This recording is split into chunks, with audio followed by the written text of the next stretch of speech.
Hi, my name is Kim. In this video, I want to go through the standards for RTOs 2015. Now, it does seem like it's been a long time since it's been updated, but that's absolutely not true. It has been updated. It's actually Google standards for RTO 2015. Now, always work from a reputable website such as asqua.gov.au.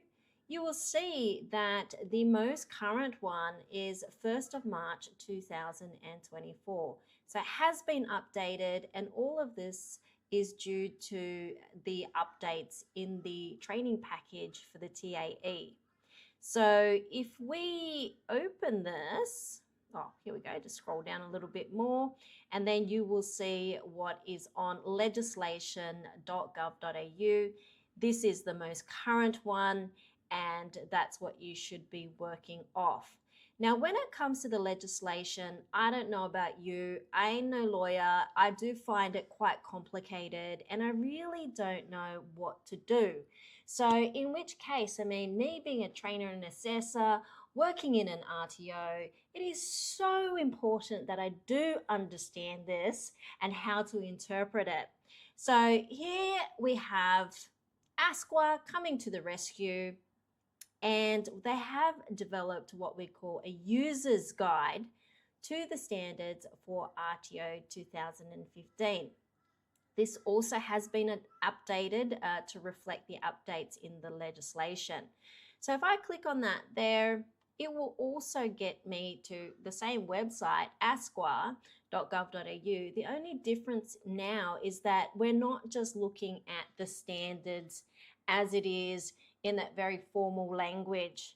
So this, if the standards is like the ACTS, this user's guide is similar to what we would call the regulations and maybe even codes of practice. So you're aware of this, you need to be able to access that information, and you need to also apply it. You can't just say, well, what's the user's guide? Or I didn't know about it. Being this is the Bible, Quran, or Sutra, I'm sorry if I've left any of the other religions out, but this is what we have to comply with. Okay, so if you scroll down, you will see that you can view the standards. You can browse the users by standard clause as well. So just a drop down menu like this. And if I'm looking at, for argument's sake, 1.1, we're looking to implementing, monitoring, and evaluating training, assessment strategies, practices. So this is copied and pasted from the standards verbatim. So you got clause 1.1. It's exactly what it should be in the legislation. So just to prove to you, I'm going to go 1.1. So all the stuff at the front there, that's the glossary. Okay, so it just allows us to get into a little bit further what it's about. So standard 1.1, you can see here that the RTO's training and assessment strategies and practices, including the amount of training they provide, are consistent with the requirements of the training packages and the VET accredited courses, and enable each learner to meet the requirements for each unit of competency or module in which they're enrolled. See, for me, it's like blah, blah, blah, blah, blah. It doesn't make any sense to me. So that's why I really appreciate having that same information here, but like, what does that mean? Like, how can I actually implement it as a trainer and assessor? So this is where you can scroll down and it tells you what clauses 1.1 to 1.4 and 2.2 mean for your RTO.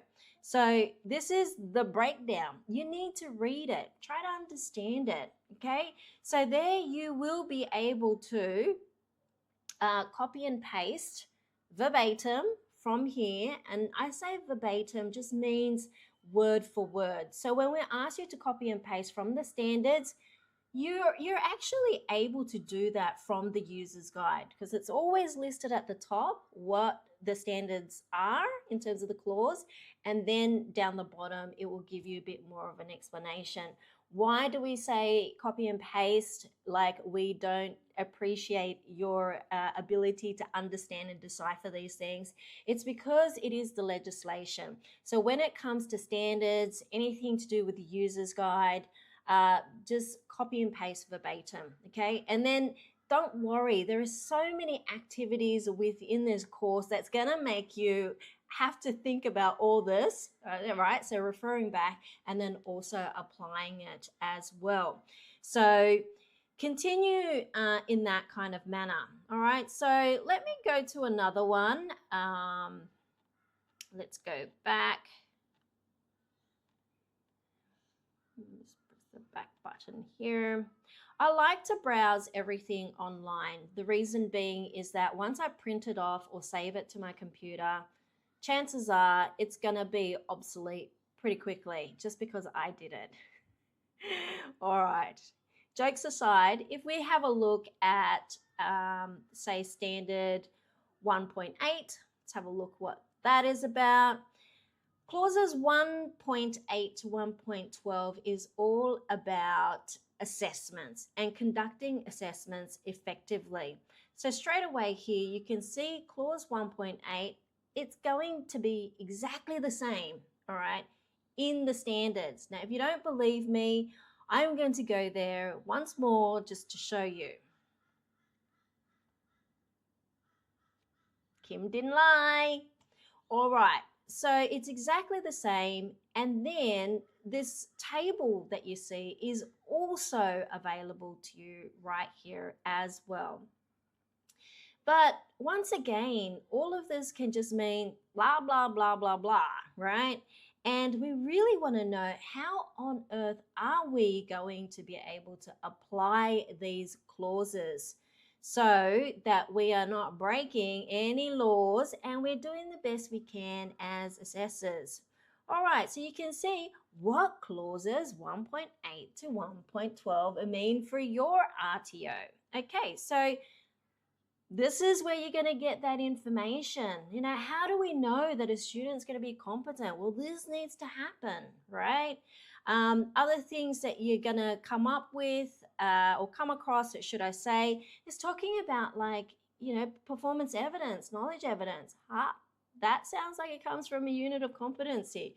Assessment conditions, what is that all about, right? So, and then not only that, it goes into detail. How are you supposed to implement fairness, right? One thing I do caution you with the principles of assessments and rules of evidence is that we have this one that sounds exactly the same. So that's a validity. Now, all you need to remember when it comes to principles of assessments, it's more procedure. So P and P, okay? So principles is about procedure. The rules of evidence is more about the product, okay?